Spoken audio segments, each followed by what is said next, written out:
Hello and welcome to Good Conversations. We're honored to have with us today Ken Toole, elected in 2006 to the Public Service Commission for District 5, which includes a big swath of northwest Montana. Before being elected to the PSC, Ken represented Helena in the state Senate, where he served for 6 years and was chairman of the Senate Energy and Telecommunications Committee, vice chair of the Senate Taxation Committee, and vice chair of the Natural Resources Committee. Ken is also a founder and program director of the Montana Human Rights Network and a founder and chair of the Policy Institute, a Montana think tank. Full disclosure, I was a fellow with TPI in 2006. Ken was also the author of the unsuccessful ballot initiative in 2002 that sought to purchase for public ownership the former Montana Power Company dams sold under deregulation in the 1990s to Pennsylvania Power and Light. The son of famed Montana historian K. Ross Toole, Ken has served on many boards and councils and has been the recipient of numerous local, national, and international awards for his work on progressive causes. Ken, thanks for taking the time to be with us. Glad to do it.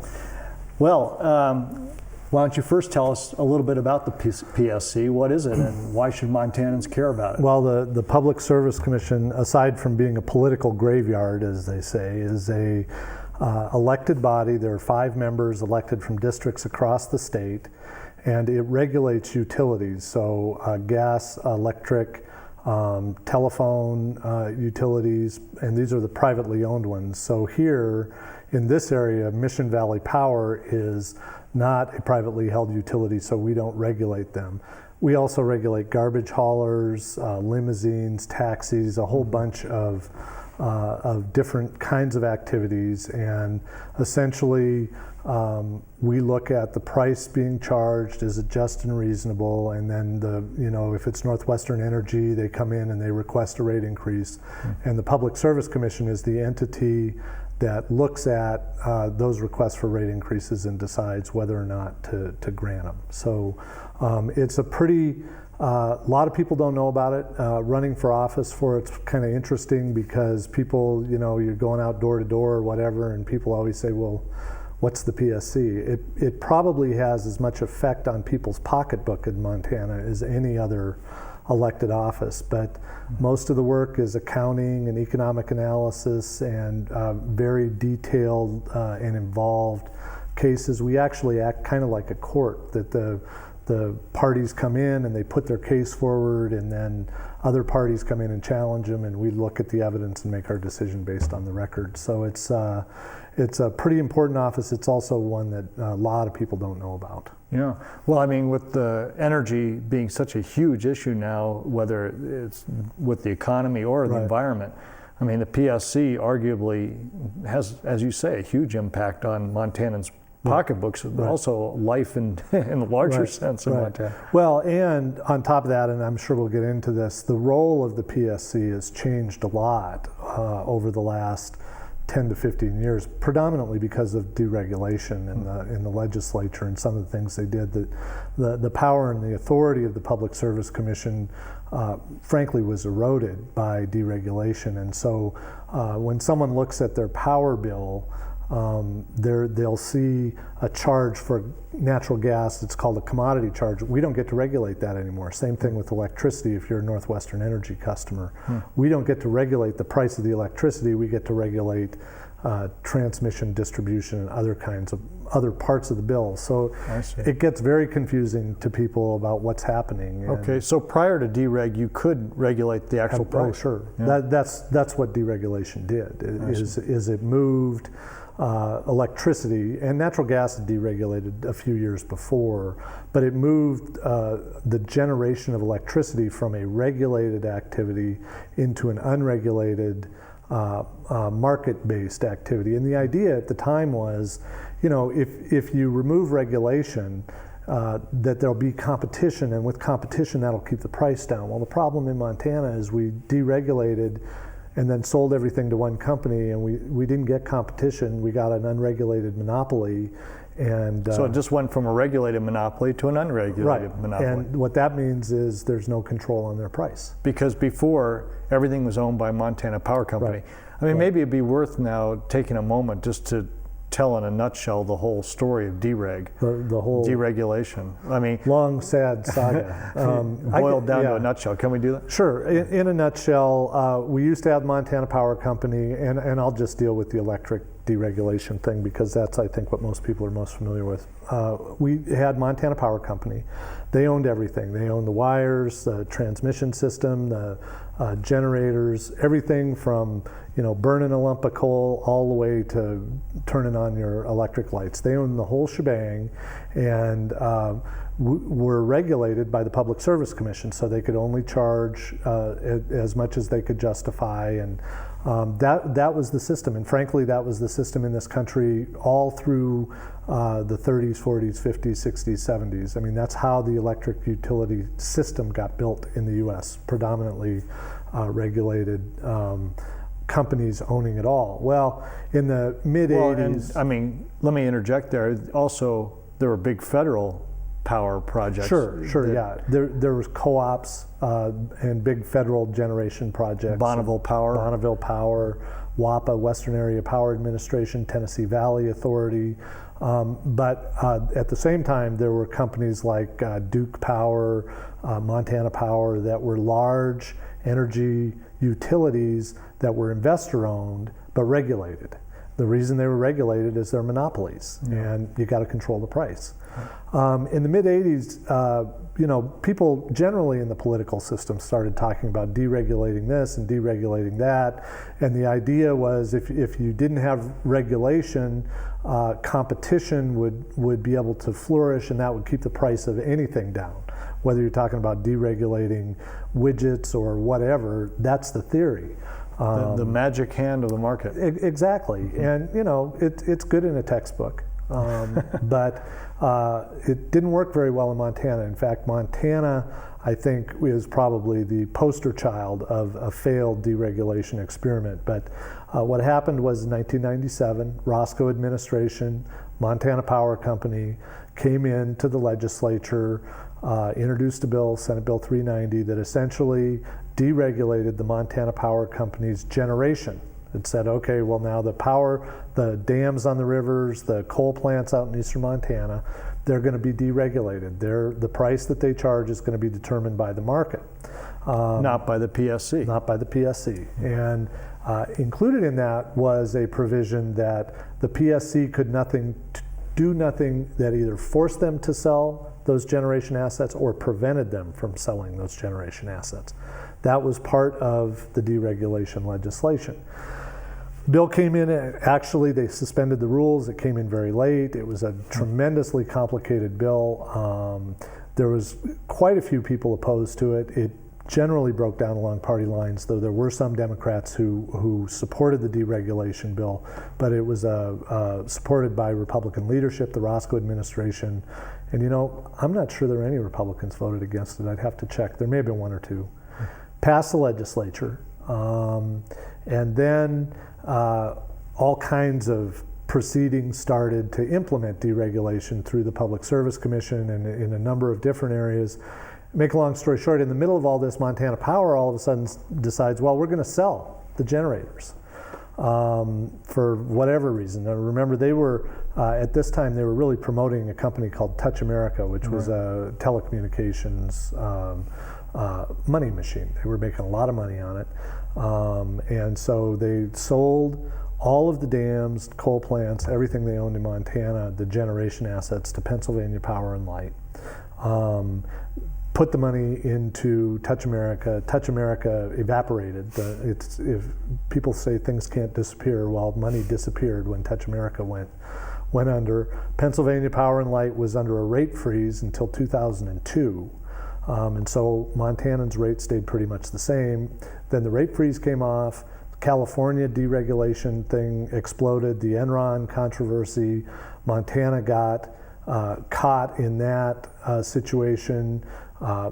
Electric prices began to spike in Montana through 2002, 2003 as part of the whole California explosion. And our rates, to kind of sum the whole thing up, we used to have the fourth lowest rates in the Pacific Northwest.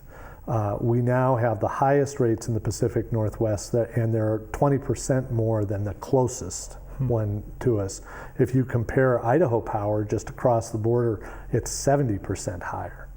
Is Idaho Power similar to how Montana Power used to be? It's an investor-owned utility, fully integrated and fully regulated.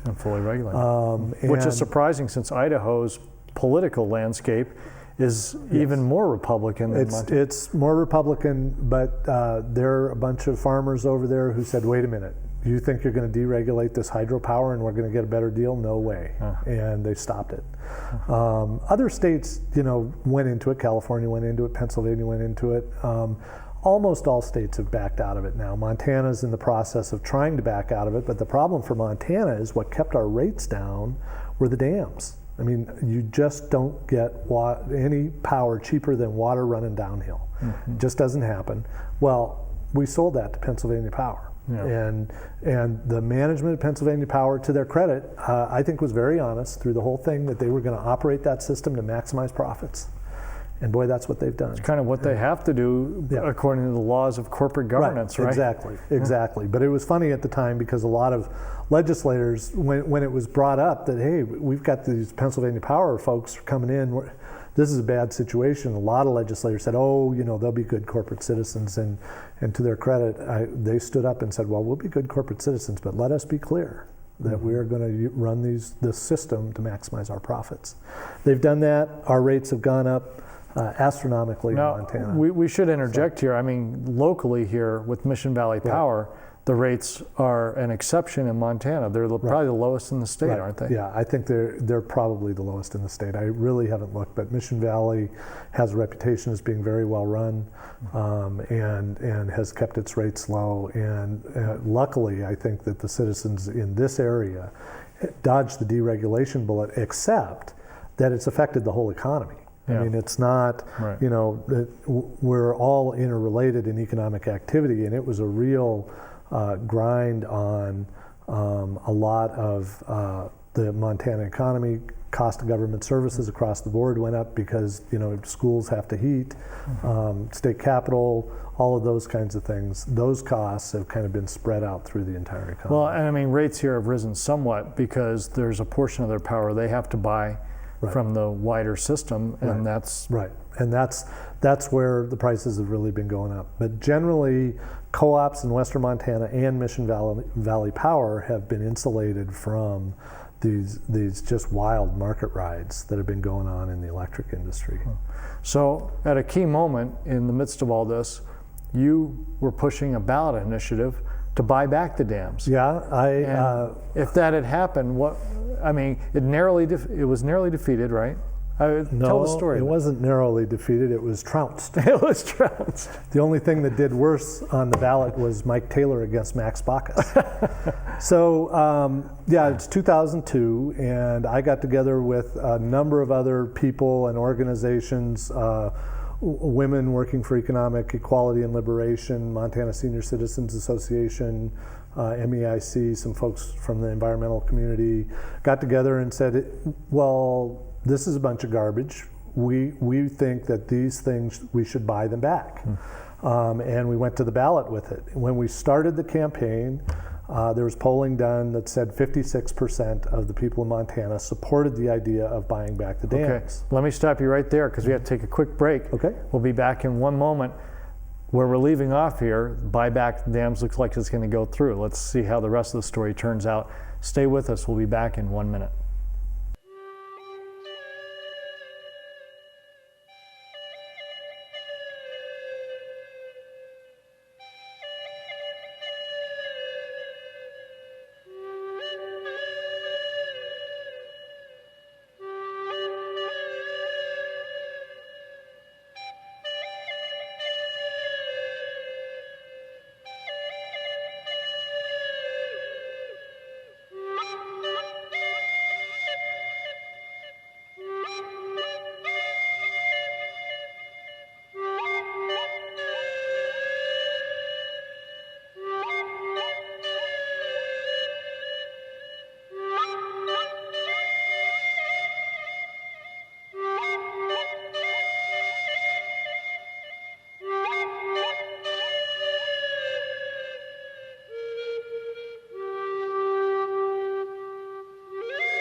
And welcome back. We're talking today with Ken Toole, Public Service Commissioner for District 5 here in Northwest Montana.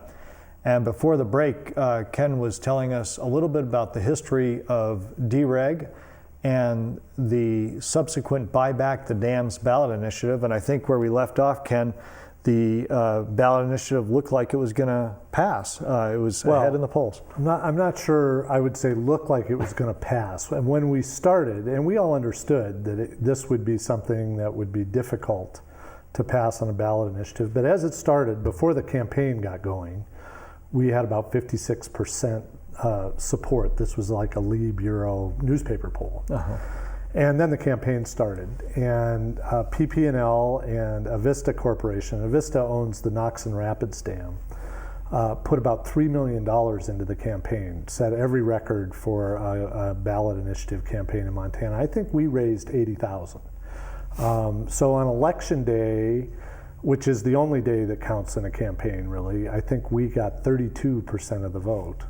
Within several months afterwards, it had gone back up. The idea was supported by 50+%. The campaign, television, they did a lot of television, that matters. Yeah. We outspent over 30 to 1. Oh yeah. It was a little brutal. Yeah. And, we're running around going to senior citizen centers, lucky if we can get 10 people in the room, and they've got a pretty sophisticated ad campaign going on TV. But that was before the rate increases started. Yeah. I mean, we were under a rate freeze until July of 2002, and the election was in November of 2002. So at that point, there wasn't hard evidence that it was going to make our rates go up. Of course, that was our whole thing, is of course it's going to make our rates go up. There's just not much question about it. I still get probably 1 or 2 calls every month of people saying, why don't we try that Buy Back the Dams thing again? And maybe somebody will, and if somebody does, I'd be glad to help. To me, the ultimate thing that we need to do in Montana is get control of our own energy future. As long as energy decisions are being made in this state by multinational corporations that are focused on their investors' bottom line, and we can't regulate them through the PSC, through the Public Service Commission, this is going to happen. Yeah. And I think this is going on across our economy now in energy. The oil company, the price of oil, I don't know if you saw, there was a recent article in the Tribune and the papers around the state about oil companies have taken all of these profits that they've been making over high oil prices, and it's all gone to investors and dividends. And it has not been going to new exploration. It's not been going to developing new reserves or developing new technologies. Let alone clean energy. Yeah, let alone clean energy. Yeah. We have a culture, I think, in corporate America now that is very short-term, bottom line focused, and the rest of society be damned. And I think we've clearly seen that in what's happened in Montana's energy picture. I think we're seeing it across the economy. It's clearly going on with the oil prices that we're seeing now. And I think it's time that we start really thinking through for whose benefit are these huge systems. And it's fine if people are making money on them. It's fine if investors are making money. Right. But that can't be done at the expense of society at large. And what we're seeing in the economy right now, I think, we're seeing tremendous amounts of money made by a very, very small number of people at the expense of the overall nation. Well, it's not only at the expense of the nation, I think. It seems to me like it's also at the expense, ultimately, of these corporations themselves. I mean, they end up engaging in self-destructive behavior. Look at the car companies when, with the lack of regulation of gas mileage and those kinds of things, they ended up going down the wrong path. Well, that's why I throw in short-term focus. Yeah. I mean, because that's what I think drives this kind of doing things that are not in their own best interest overall over the long term, but the pressure from Wall Street, the pressure from investors, the emphasis on high rates of return over short term forces management in these corporations to prioritize the next dividend payment to their stockholders. Yeah. That's exactly what happened with Montana Power. I mean, Montana Power was sitting there and they were a boring utility because, you know, utilities have always been stable, safe investments with a relatively low rate of return over a long period of time. It was kind of the stock that your grandma owned to protect her retirement years. Sure. What happened within Montana Power is they had this subsidiary over here in Touch America that was making money hand over fist, and then they had this boring utility stuff. Well, I think all of the interest and vitality of the corporate executives began to focus more and more on how do we do more of this Touch America stuff where we can make 22% in a quarter, and this 10% or 8% return we're getting over that's boring. And I think that's a cultural issue. I mean, that's not, it's bottom line, but it's a culture within large organizations, and I would argue in much of our economy now that the culture is not the long term. It's not sustainability. It's short term profit, quarter to quarter to quarter. Yeah. The lending crisis. I mean, here you've got people promoting things to people who really can't afford them. For exactly this kind of profit motive. It's all about the short term. Don't worry if your interest rate's going to go up when we adjust it next year. This is about the short term. And so, I mean, is it fair to say that in some sense, I mean, this question of short term versus long term is crucial, whether it's economics, energy, it's environment. The question is, are you doing something just for the short term? Are you farming that piece of ground to get food today, or so that it'll produce food 500 years from now? And is it fair to say then that good regulation, what it does is basically ensure that something is operating with long-term interests in mind? Sure, that is a piece of it. To my mind, and I'm sure if you ask 5 different people what regulation is about, you get 5 different answers. But to my mind, in our economic system, we have a capitalist system.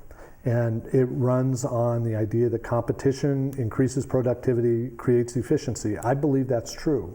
But when that's not working, something has to step in. And whether it is the minimum wage isn't enough for people to live on, or whether it is energy prices and oil prices, whether it's predatory lending practices in banks, there has to be some check on the market system that identifies when it's not working and then describes a path to make sure that the abuses are controlled. And within that, let the market work. But when it's not working, we shouldn't all just sit back and say, oh, it's not working, and here's another $5 for a gallon of gas, and here's more money. Just keep going, and it'll correct itself. And that's what I think we've lost sight of.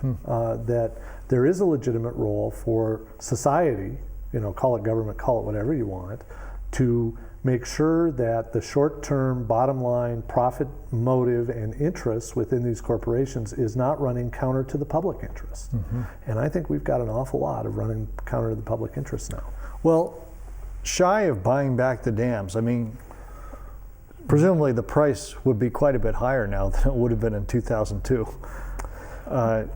I mean, if that's not feasible, what about re-regulation so that the PSC again has control over prices? Well, in the last session of the legislature, the House Bill 25 passed, which now allows Northwestern Energy to own generation. So we're starting to move back to that. And I think that's good news. And the good news is maybe if we're going to build a new system, it can be more efficient, it can be cleaner, it can be more affordable. The bad news is you don't get power cheaper than water running downhill, and the dams have been sold to someone else. I do want to make one point about the price. Please. The price, when we ran the initiative in 2002, our idea was the price you would use would be based on what PP&L paid. And let me tell you, if we could get the dams based on what PP&L paid, we should jump on it. Now, a lot of time's gone by, and I think it gets harder to argue that the price should be back what they paid in 2000. But there's another price I think we ought to look seriously at, and that is the amount they pay in property taxes. Because these corporations, their property tax is based on the market value of the asset that they have that they're paying property taxes on. And PP&L and these large corporations are consistently in front of the Department of Revenue saying, this isn't worth that much for paying my property taxes. But when we were talking about buying the dams back, they were worth $300 million over here when we wanted to buy them back, but when they're in front of the State Department of Revenue arguing about their property taxes, they're a lot less. And so I think if we were to look at buying back the dams, the argument would be, look, you guys have been paying property taxes based on a market assessment, and we've all fought it. They've been in court over that. I don't know if you saw there was settlements with Department of Revenue and all of that. That's the number that we ought to pick. And I'll tell you, if we could get the dams for what they pay in property taxes, we should look real seriously at it.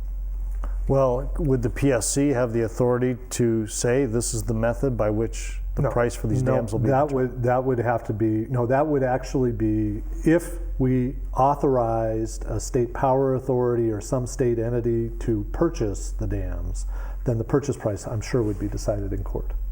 Because I can't see it happening without a legal battle. Yeah. And it would be long and it'd be expensive. But it's been a while and it's cost us a lot of money already. Yeah. Well, we only have a couple minutes left in today's program, and I'm glad to say to viewers that Ken will be back for another half hour next week. But for the end of this conversation, are there other things that you'd like to mention to viewers about energy prices?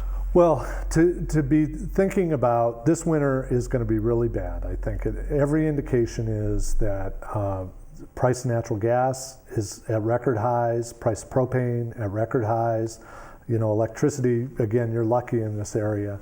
But those propane and natural gas track oil prices. And so this coming winter, I think there are going to be a lot of people looking at 30 to 40% increases in their power bill.